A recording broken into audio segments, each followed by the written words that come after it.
What happens when comedy stops being funny and starts sounding like something much darker? What happens when the punchline isn't a joke, but a suggestion?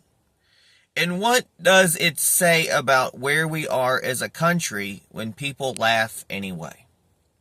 Because this isn't just about late night television.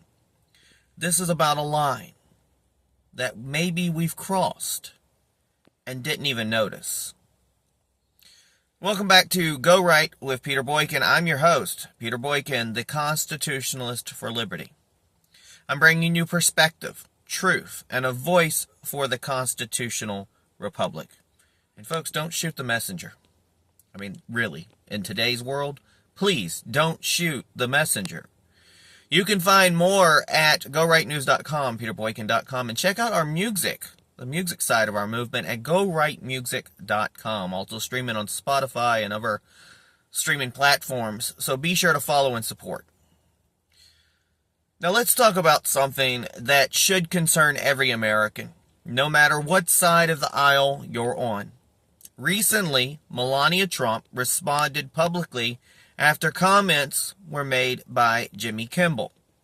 Now, we all know Kimmel's style, sarcastic, political, sometimes sharp. But this time, it hits different. He joked about a scenario tied to a high-level dinner event and made a remark implying Melania could be a future widow. Now, let that sink in. It's not just a jab at politics, not just a swipe at personality. A joke built around the idea of a president being killed. And there's reality to this. We are not talking about something hypothetical anymore. There have been multiple real, serious threats and attempted attacks against Donald Trump. And many people will go, oh, it was fake, it was set up, because they don't want to face the truth. So when you joke about that, you're not operating in a vacuum, you're feeding into something that's already dangerous. And the bigger issue is this is just where I'm going to push this beyond politics. Because this isn't just about Donald Trump. This is about principle. We cannot become a country where it is our side. You know, if it's our side, it's outrage. But if it's their side, it's comedy. That's not consistency. That isn't principle. And that basically ends up being tribalism. Because the truth is, no American president, past, present, or future, should ever be the subject of jokes that normalize violence against them. Not Republican, not Democrat, not anymore, folks. Grow up. Be serious. Now, let's talk about Melania's response. And let me say this clearly. If Melania Trump is speaking out, you know something really hit a nerve. She's not someone who jumps into every media cycle. She doesn't chase headlines. So when she steps in, it usually means a huge line was crossed. And honestly, a lot of Americans probably felt the same way, whether they say it loud or not.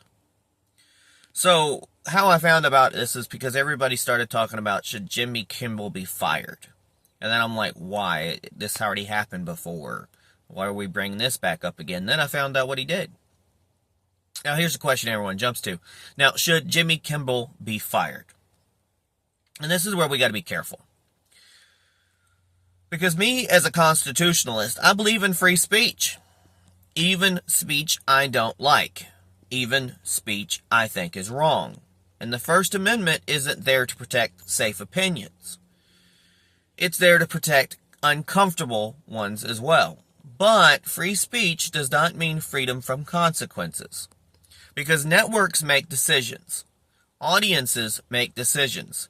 Advertisers make decisions. And if enough people say this isn't comedy anymore, we're not laughing, then accountability happens naturally. Not by force, not by censorship, but by choice. So, we're at a point in this country where rhetoric is escalating, where people don't just disagree. they dehumanize. And when that happens, it becomes easier to justify anything, even the unthinkable. And that's the real danger here. Not one joke, not one host, but a culture that starts to blur the line between humor and harm. Folks, at the end of the day, this isn't about defending one man. It's about defending a standard. Because if we lose that, we don't just lose civility. We lose the foundation that holds this constitutional republic together. If you agree, and if you're thinking about it, or even if you disagree, I urge you to join the conversation. Head on over to GoWriteNews.com, PeterBoykin.com. Check out our music at GoWriteMusic.com, streaming now on Spotify. This is Go Right with Peter Boykin. I'm your constitutionalist for liberty. I'm asking you to stay informed, stay strong, and never stop standing for principle. God bless everybody. Peace. And be peaceful to one each other.